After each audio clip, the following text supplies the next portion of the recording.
नमस्कार, आप देख रहे हैं पॉलिटिकल आइडिया। मैं हूं प्रदीप कुमार। मित्रों, केरल में स्थानीय निकाय चुनाव परिणाम आने के बाद से केरल में कई अलग अलग प्रकार की रोचक घटनाएं घट रही है। केरल वह राज्य है जहां पर की राजनीतिक प्रतिद्वंदिता चुनाव से पहले, चुनाव के दौरान और चुनाव के बाद भी, आप कह सकते हैं कि सालों, 5 वर्ष तक वहां पर राजनीतिक प्रतिद्वंदिता अपने चरम पर होती है। लेकिन इस बार एक ऐसा समाचार निकल कर आ रहा है केरल के स्थानीय निकाय चुनाव के परिणाम आने के बाद कि कम्युनिस्ट पार्टी के एक कार्यकर्ता ने, जो कि केरल के पथानामथिट्टा में उसने ये शर्त लगाई थी, सार्वजनिक रूप से उसने दावा किया था कि पथानामथिट्टा से जो स्थानीय निकाय का चुनाव हो रहा है वहां पर एलडीएफ की जीत होगी। एलडीएफ मतलब कम्युनिस्ट पार्टी के नेतृत्व वाला गठबंधन, लेफ्ट डेमोक्रेटिक फ्रंट की जीत होगी और कांग्रेस का नेतृत्व वाला यूडीएफ वहां चुनाव हारेगा। लेकिन जब चुनाव का परिणाम आया तो वहां पर कांग्रेस पार्टी के नेतृत्व वाला जो यूडीएफ है, यूनाइटेड डेमोक्रेटिक फ्रंट है, उसकी जीत हुई। तो ये बाबू वर्गीस नाम के कम्युनिस्ट पार्टी के कार्यकर्ता ने, सीपीएम के कार्यकर्ता ने अपनी मूछें मुड़वाई।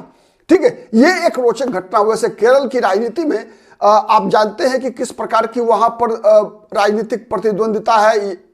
कई अप्रिय घटनाओं का इतिहास केरल की राजनीति से जुड़ा हुआ है। ठीक है, तो ये एक केरल का है। और इस बार जो चुनाव का परिणाम आया है तो एक तरफ तिरुवनंतपुरम जो नगर निगम है, वहां पर म्युनिसिपल कॉरपोरेशन के चुनाव में भारतीय जनता पार्टी ने वहां से लाल सलाम को उखाड़ कर जय श्री राम लिख दिया है। वहां एक तरफ तिरुवनंतपुरम में तो बीजेपी भी उत्साहित है। ठीक है, भारतीय जनता पार्टी जबरदस्त उत्साहित है कि तिरुवनंतपुरम के नगर निगम पर से लाल सलाम को उखाड़कर जय श्री राम लिख दिया गया है। वहीं दूसरी तरफ कांग्रेस के नेतृत्व वाला यूडीएफ इसलिए उत्साहित है कि उसने 10 साल का सूखा समाप्त करने का समय को भांप लिया है।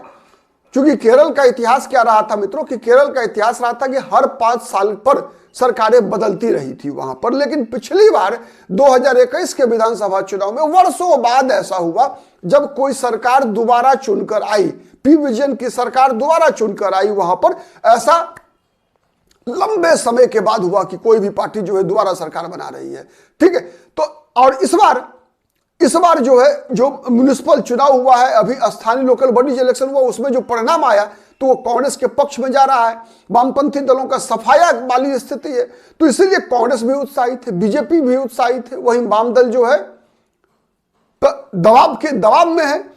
और वहां पर इस प्रकार की घटना, जब वामपंथी दल के कार्यकर्ता को केवल चुनाव हार जाने के कारण अपनी मूछें कटवा लेनी पड़े, तो ये एक केरल की राजनीति से एक अलग प्रकार का समाचार है। क्योंकि वहां पर का इतिहास, केरल का मैं बार बार दोहरा रहा हूं, वहां का इतिहास अलग रहा है मित्रों। ठीक है, वो अप्रिय समाचारों का इतिहास है। कभी भी केरल की राजनीति, विशेषकर कम्युनिस्ट पार्टियां, सीपीएम के लोग कभी भी वहां पर अपनी हार को इतनी आसानी से पचा नहीं पाते। ये इतिहास है केरल का। आप इतिहास के पन्नों को पलट कर देखिए, चाहे वो चुनाव पंचायत का हो, चाहे वो चुनाव विधानसभा का हो, चाहे वो चुनाव लोकसभा का हो, या फिर किसी भी राजनीतिक दल की अलग अलग रैलियां हो। आप अगर देखेंगे इतिहास पलटकर केरल की राजनीति का, तो उसमें जो पराजित पक्ष है वो अपनी हार स्वीकार कर ले।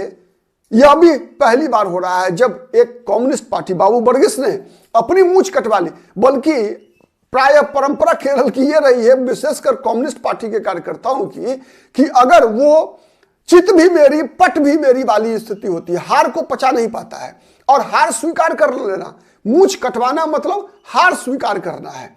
तो यह भी एक बड़ा परिवर्तन केरल के इस स्थानीय निकाय चुनाव के परिणाम के बाद आपको दिख रहा है कि कम से कम बाबू वर्गीस जैसे लोगों ने जो लोकतांत्रिक मर्यादा है उसका पालन करते हुए कि भाई हम चुनाव हारे, हम शर्त हारे, तो शर्त के तहत, ठीक है, अपनी मूछें कटवाई। तो ये चीज एक शुभ लक्षण कह सकते हैं आप केरल की राजनीति का है, जो कि इससे पहले कभी नहीं मिला था। चलिए, देर आए दुरुस्त आए, केरल की राजनीति भी बदल रही है। केरल को हम और शुभकामनाएं दें। आपको वीडियो कैसा लगता है, पसंद आता है तो प्लीज लाइक कीजिए, शेयर कीजिए, जिससे कि अधिक से अधिक लोगों तक हमारी बातें पहुंच सके। और यदि अब तक पॉलिटिकल आइडिया को सब्सक्राइब नहीं किया है तो प्लीज सब्सक्राइब कर लीजिए। आज के लिए इतना ही, बहुत बहुत धन्यवाद।